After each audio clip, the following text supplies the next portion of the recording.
Number of distinct value of lambda for which these are coplanar. तो latest question है, क्या करें, coefficient determinant क्या कर दें, 0, 1 lambda square 1 1 1 lambda square equal to 0। ज़्यादा हमें दिमाग नहीं लगाना है, क्या करना है, सीधा एक्सपैंड कर ले, लैम्डा की पावर 4 -1, फिर माइनस, इसको हाइड करो, इसको हाइड करो, लैम्डा स्क्वायर -1, फिर प्लस, इसको हाइड करो, इसको हाइड करो, 1 माइनस लैम्डा स्क्वायर।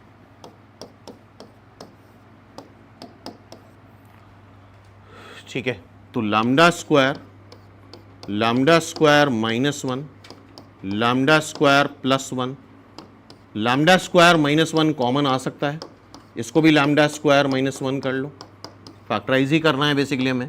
तो लैम्डा स्क्वायर -1 कॉमन आ गया, ये बच रहा है लैम्डा स्क्वायर ही है ना, and that is lambda square +1, और इधर क्या आएगा, ये -2 इक्वल टू 0। लैम्डा स्क्वायर अगर 1 है तो लैम्डा क्या आ जाएगा, +-1, दो वैल्यूज तो आ ही रही हैं, तो एक आंसर गलत। हाँ भाई, इतना चेक करा सबने। ये क्या आ रहा है, लैम्डा की power 4 plus lambda square -2 is equal to 0। Check किया, इतना यही आ रहा है। बोलो, एक्सपैंड करने पे ऐसी चीज आ रही है। अब ये क्वाड्रेटिक बन रही है, 4 डिग्री इक्वेशन बन रही है लैम्डा स्क्वायर में। इसको अगर t मानो तो ये t² plus t -2 is equal to 0। अच्छा, लैम्डा की एक वैल्यू 1 तो क्लियरली सेटिस्फाई कर रही है, देखो जरा, क्या लैम्डा की वैल्यू 1 सेटिस्फाई कर रही है, बोलो। लैम्डा की वैल्यू 1 क्लियरली सेटिस्फाई करी, लैम्डा को 1 रखोगे, 1 + 1 -2 0 आ रहा है। तो लैम्डा की एक वैल्यू 1 आ रही है जो उसको सेटिस्फाई कर रही है, लेकिन फिर से वो मैच कर रहा है इससे। तो 3 वैल्यू तो नहीं है, अभी भी 2 वैल्यू है। अब ध्यान सुनना अच्छे से। अच्छा, आंसर 3 भी हो सकता है, क्या 6 आंसर हो सकता है? 2 तो यहां से आ गया, 2 वैल्यू यहां से आ गई। एक 4 डिग्री क्वेश्चन बन रही, तो 4 डिग्री क्वेश्चन में या तो 4 रियल रूट्स आएंगे, या 2 रियल रूट्स आएंगे, या 0 रियल रूट आएंगे। ध्यान सुनना, जितनी भी इवन डिग्री पॉलिनोमियल हैं, जिसकी डिग्री इवन है, तो उसमें number of real root even ही होते हैं, या तो 0 या 2 या 4। एक रूट तो ऑलरेडी आ चुका है इसका, क्यों, एक रूट आ चुका है ना, इसका मतलब या तो इसके 2 रियल रूट होंगे या 4 होंगे, क्योंकि एक आ चुका है।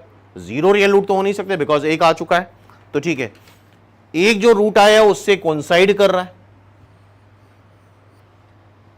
तो अभी भी हमें डाउट है, और एक एक्स्ट्रा रूट हो सकता है। क्या इसका आंसर 6 हो सकता है? 6 तो पॉसिबल ही नहीं है, क्योंकि 4 रूट भी अगर इसके रियल आएंगे तो एक रूट तो लैम्डा 1 कोइंसाइड कर रहा है ना, कॉमन आ रहा है, तो 6 आंसर हो नहीं सकता। तो आंसर क्या होगा, 2 या 3? बोलो आंसर क्या आएगा, क्योंकि एक रूट लैम्डा 1 तो मैच इससे कर रहा है ना। ठीक है, तो आंसर क्या होगा, 2 या 3। ठीक है, बीच में फंसे हुए हम, लैम्डा 1 इसको सेटिस्फाई कर रहा है, तो क्या लैम्डा -1 से इस इक्वेशन को एक बार डिवाइड कर लें यार। अब 12 नंबर का सवाल है, ऐसे तो रिस्क नहीं ले सकते, अदरवाइज आंसर तो पता है, या तो मोस्ट प्रोबेबल आंसर तो 2 है, अदरवाइज 3 भी आंसर हो सकता है, क्योंकि एक रूट और एक्स्ट्रा अगर आ जाए इसका। तो लैम्डा -1 से इसको डिवाइड करो अगर, तो लैम्डा क्यूब, थोड़ा सा कैलकुलेशन होगा लेकिन करना पड़ेगा, लैम्डा क्यूब। अच्छा, 2 रियल रूट तो आने ही आने हैं इससे, क्यों भाई, 2 रियल रूट तो आने ही आने, तो आंसर 6 तो हो ही नहीं सकता। एक रियल रूट आ गया तो एक तो कम से कम और आएगा ही, एक कम से कम और आएगा, या 3 कम से कम और आएंगे, क्यों भाई। तो 6 आंसर नहीं होगा, तो आंसर क्या होगा, 3। आंसर क्या हो जाएगा, 3 होगा, क्यों भाई। यार एक real root lambda is equal to 1 आ रहा है, तो इसका मतलब एक दूसरा रियल रूट आएगा ही आएगा, लेकिन क्या वो रियल रूट -1 ना हो जाए, फिर से कोइंसाइड ना कर जाए।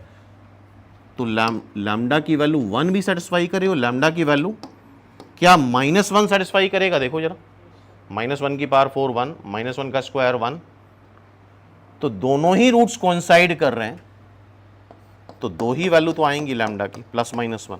बताओ भाई, दोनों ही रूट्स कोइंसाइड कर रहे हैं तो 2 ही वैल्यू आएंगी, +-1। Hence its answer is, check करो भाई, सभी लोग बताओ क्या एग्री हो इस क्वेश्चन पे। ठीक है,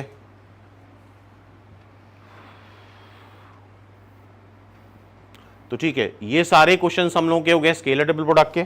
इसको एक बार फिर से अच्छे से कर लो, जो भी एग्जाम में क्वेश्चन आने वाला है वो इस डोमेन के बाहर नहीं होगा। ठीक है भाई, हाँ भाई, एग्री हो सब लोग? तो अब नेक्स्ट क्लास में हम लोग परसों करेंगे वेक्टर ट्रिपल प्रोडक्ट 3D